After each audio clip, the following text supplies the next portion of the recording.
April 28, 1945. East China Sea, 20 miles southeast of a Japanese convoy. Lieutenant Commander James Patterson gripped the controls of his PB4Y-2 Privateer at 15,000 feet, watching the radar operator track 4 distant blips on the screen, Japanese vessels his crew would never actually see.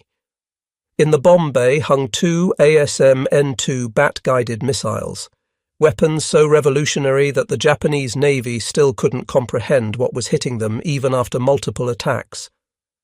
Target bearing 045, range 18 miles, the radar operator announced. These would be the only words spoken about ships that real humans sailed on, reduced now to glowing dots on a cathode ray tube. Patterson would release weapons that would guide themselves to impact, while his crew turned for home before the enemy even knew they were under attack. This was warfare fundamentally transformed, not through courage or skill, but through American industrial capacity to mass-produce thinking weapons that removed human agency from the killing equation. The Bat missile represented humanity's first step into automated warfare, a primitive beginning to what would become the age of smart weapons and drone strikes.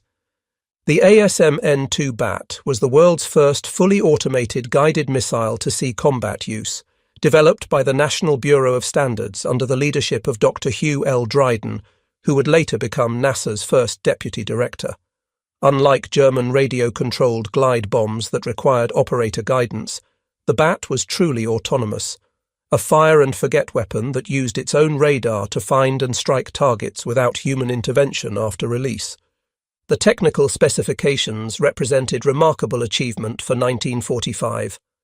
The missile weighed 1,880 pounds with a 10-foot wingspan, carrying a 1,000-pound ANM-65 warhead.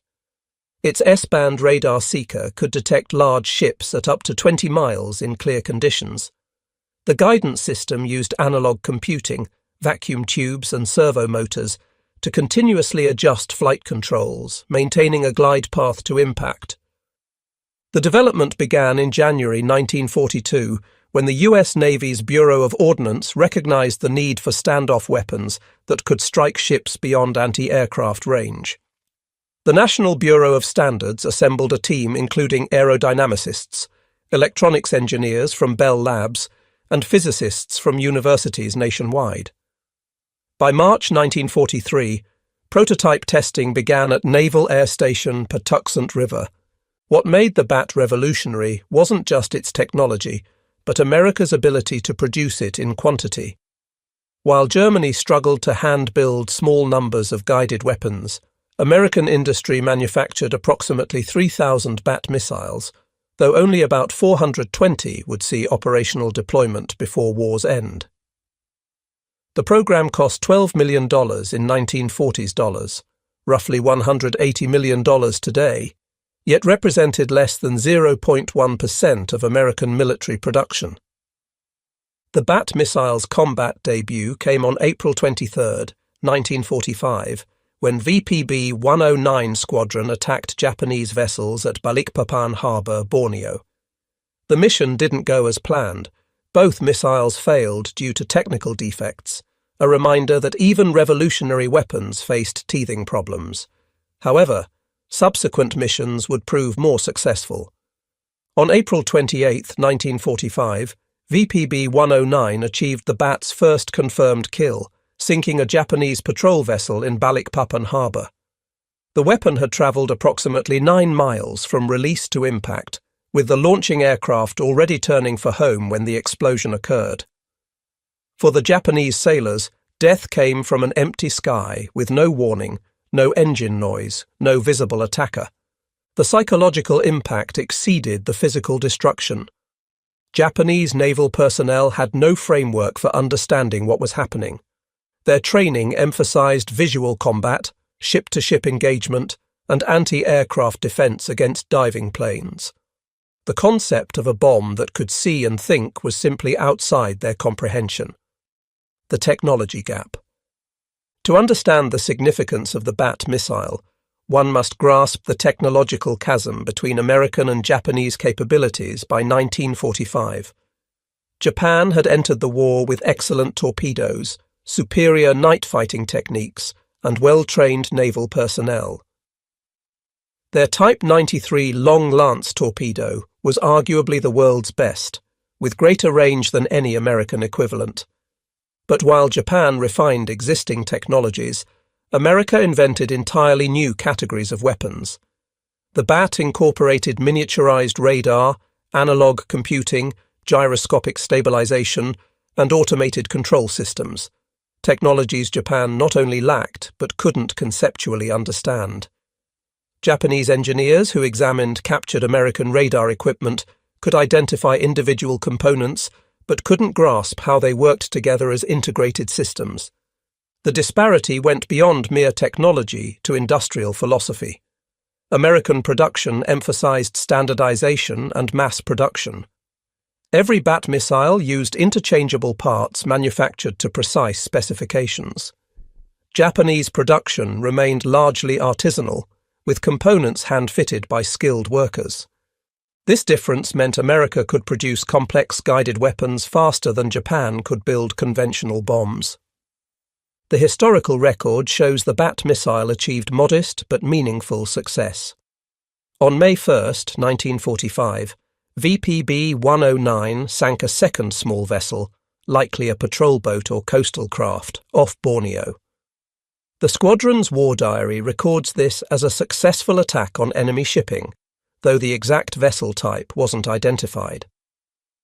The most significant success came on May 28, 1945, when VPB-109 attacked the Japanese escort vessel, Kaibokan, Aguni, near Okinawa. The Bat missile struck the ship but didn't sink it. Aguni survived with heavy damage, limping to port for repairs that would never be completed before war's end. While not a sinking, this attack on a proper warship demonstrated the weapon's potential against defended targets. On June 18, 1945, VPB-109 achieved its final confirmed kill, sinking another small patrol vessel. Additionally, the squadron destroyed at least one oil storage tank on land, proving the Bat could engage stationary targets as well as ships. These three confirmed sinkings, all relatively small vessels, might seem modest compared to the thousands of ships sunk by conventional attacks. However, they represented something far more significant: proof that warfare could be conducted by machines acting independently of human control. The other Bat-equipped squadrons, VPB-123 and VPB-124, achieved no confirmed successes. Their after-action reports describe numerous problems: radar seekers confused by land masses, humidity damaging electronics, and difficulty distinguishing targets in congested waters. Crews often jettisoned missiles without attempting attacks rather than risk bringing armed weapons back to base. Post-war analysis by the Joint Army-Navy Assessment Committee concluded the Bat's effectiveness was mediocre at best in actual combat conditions. The weapon worked well in testing against isolated targets in open water, but struggled in the complex environment of real warfare. Radar clutter from islands, interference from weather, and the primitive nature of 1940s electronics all degraded performance. Yet even this limited success terrified Japanese naval personnel. They had no countermeasures, no understanding of what was attacking them, and no effective defense. Ships struck by Bat missiles reported being hit from nowhere by weapons that gave no warning. The psychological impact far exceeded the physical damage. The Bat missile program symbolized the fundamental difference between American and Japanese approaches to warfare. America could afford to spend millions developing a weapon that sank only 3 small vessels because the investment advanced technology that would define future conflicts. Japan, meanwhile, couldn't even conceive of such weapons, much less counter them. American production methods allowed rapid iteration and improvement. When early Bat missiles showed problems with humidity affecting electronics, engineers quickly developed better sealing methods. When radar seekers locked onto land masses instead of ships, software, though they didn't call it that, modifications improved target discrimination. Each problem identified led to rapid solutions implemented across the production line. Japanese forces, by contrast, struggled to maintain existing equipment. By 1945, fuel shortages meant ships often couldn't sail, ammunition quality had degraded due to material shortages, and radar sets, what few existed, frequently failed due to lack of replacement parts. The technological gap wasn't just about advanced weapons, but basic industrial capacity. Behind the Bat missile's development were thousands of American scientists and engineers who approached warfare as an engineering problem to be solved. Dr. Hugh Dryden, who led the National Bureau of Standards team, viewed the project through the lens of aerodynamics and control theory rather than military strategy. His team included specialists in fields that barely existed before the war: servo mechanisms, analog computing, radar technology. On the Japanese side, naval officers trained in traditional warfare found themselves facing weapons that negated their lifetime of preparation. The emphasis on spiritual strength, warrior courage, and aggressive tactics meant nothing against weapons that killed from beyond visual range. The samurai tradition that informed Japanese military culture had no answer to American industrial warfare. The Bat missile attacks created unique psychological trauma among Japanese sailors. Death in battle they understood and accepted.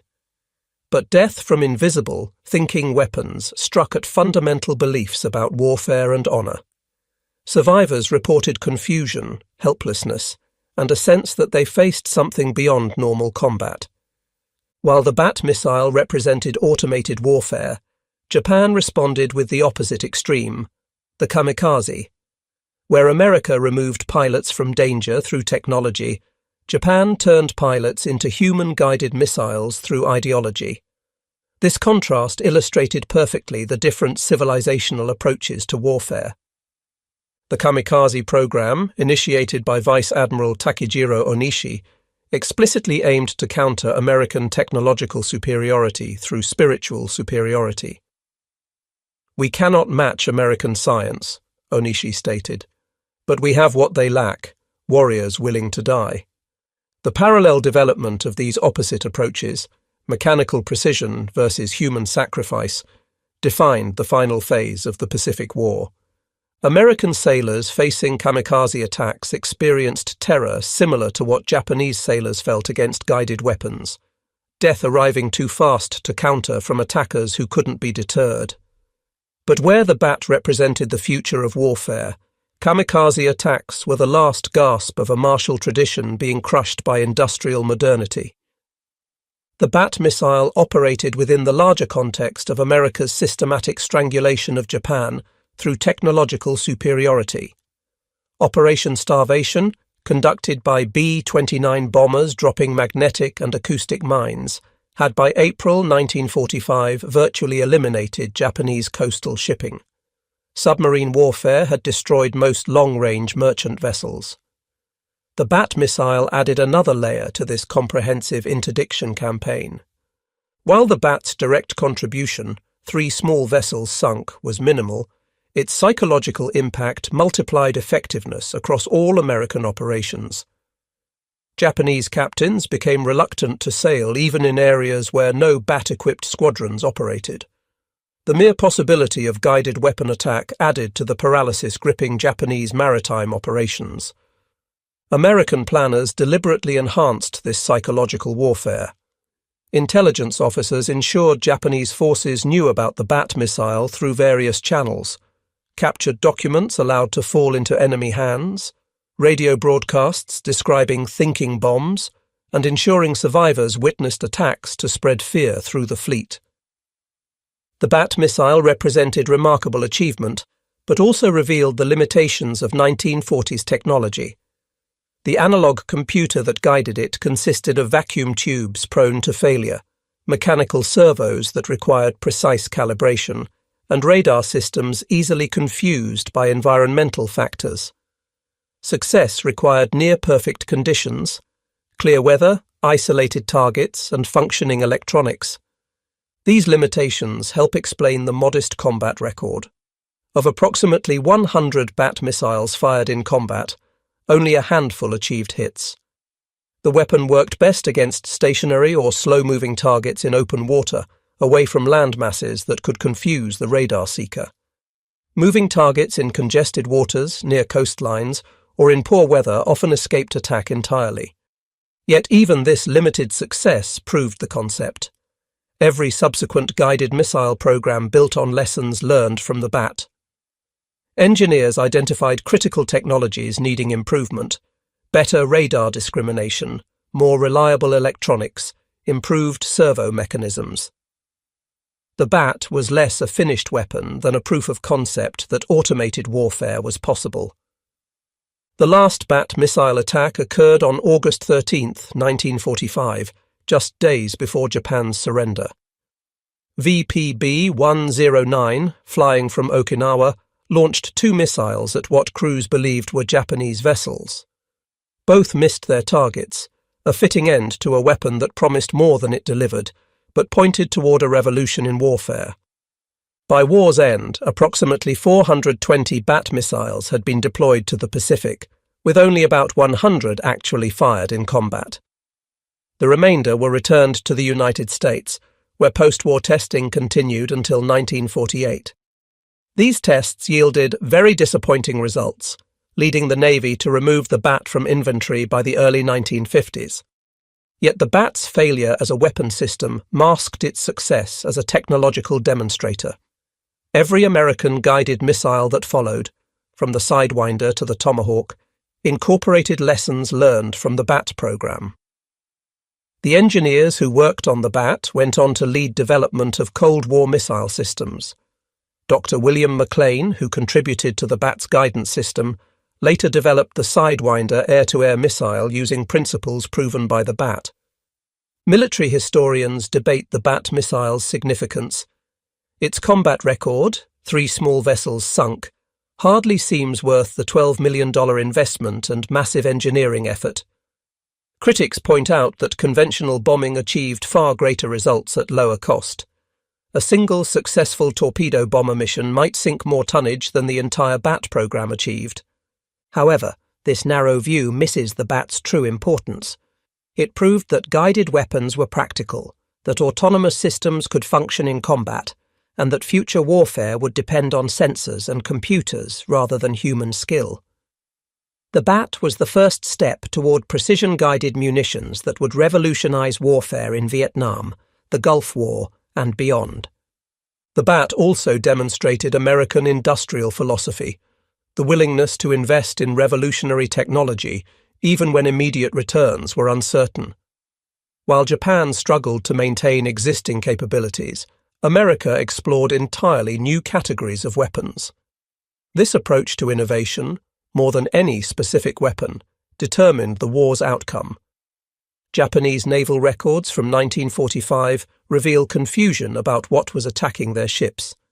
Some reports describe guided torpedoes, others mention robot aircraft. Still others speculate about death rays.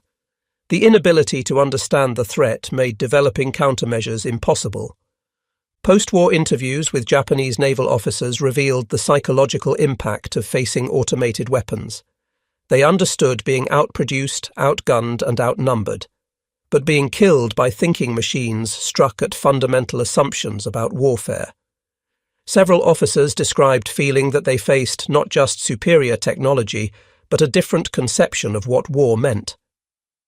The Japanese Navy's Technical Bureau did attempt to analyze the threat, but without captured examples or understanding of the underlying technology, their efforts went nowhere. Proposals for countermeasures ranged from the practical, smoke screens to confuse radar, to the desperate, suicide swimmers, to intercept the missiles. None were implemented before war's end. The Bat missile's DNA runs through every modern precision weapon. The concept of fire-and-forget engagement, autonomous target selection, and standoff attack all originated with the Bat. Modern anti-ship missiles like the Harpoon and Exocet are direct descendants, incorporating the same basic concept with improved technology. The ethical questions raised by the Bat about automated killing, the removal of human decision-making from lethal force, and the psychological impact of fighting invisible enemies, presaged modern debates about drone warfare. The Bat was the first weapon to kill without human guidance after launch, crossing a threshold that military ethicists still grapple with. For the US Navy, the Bat provided crucial lessons about guided weapon development. The importance of reliable electronics, effective target discrimination, and operational simplicity all emerged from the Bat's mixed combat record. These lessons informed every subsequent missile program, saving years of development time and millions of dollars. The Bat missile program's statistics reveal both achievement and limitation. Total produced, approximately 3,000 units. Deployed operationally, 420 units. Fired in combat, approximately 100 units. Confirmed ships sunk, 3, all small vessels. Ships damaged, 1, escort vessel Aguni. Program cost, $12 million, $1945. Development time, 36 months from concept to combat. These numbers show a weapon that achieved limited tactical success, but enormous strategic importance. The 3 ships sunk mattered less than the path opened toward precision warfare. The Bat proved that guided weapons were possible, practical, and potentially decisive. The ASM-N-2 Bat missile stands as a watershed moment in military history, the first autonomous weapon to kill in combat without human control after launch. Its modest combat record of 3 small vessels sunk belies its enormous historical significance as the ancestor of every smart weapon that followed. For the Japanese sailors who faced it, the Bat represented incomprehensible technology that negated everything they understood about naval warfare. Death arrived from empty skies, delivered by machines that could see in darkness and think faster than humans. They were the first warriors in history to face truly automated weapons, and their confusion and terror marked humanity's entry into an age where wars would be fought as much by algorithms as by soldiers. The Bat missile didn't win the Pacific War. That victory came from overwhelming American production, superior logistics, and ultimately atomic weapons. But the Bat showed the future of warfare: precision rather than mass, automation rather than courage, technological superiority rather than warrior spirit. Every guided missile, smart bomb, and armed drone traces its lineage to those first primitive radar-guided weapons released over the Pacific in 1945. Today, as debates rage about autonomous weapons and the ethics of automated warfare, we're still grappling with questions first raised by the Bat missile. When machines can select and engage targets without human intervention, who bears moral responsibility?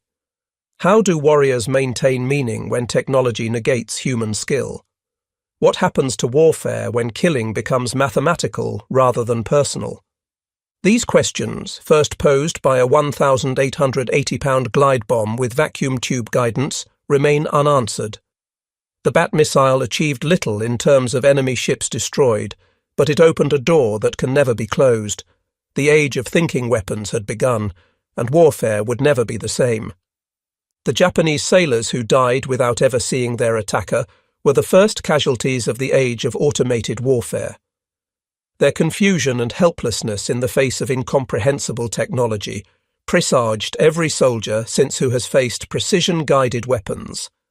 They discovered, in the most terrible way possible, that the future of war would belong not to the bravest warriors, but to the smartest weapons.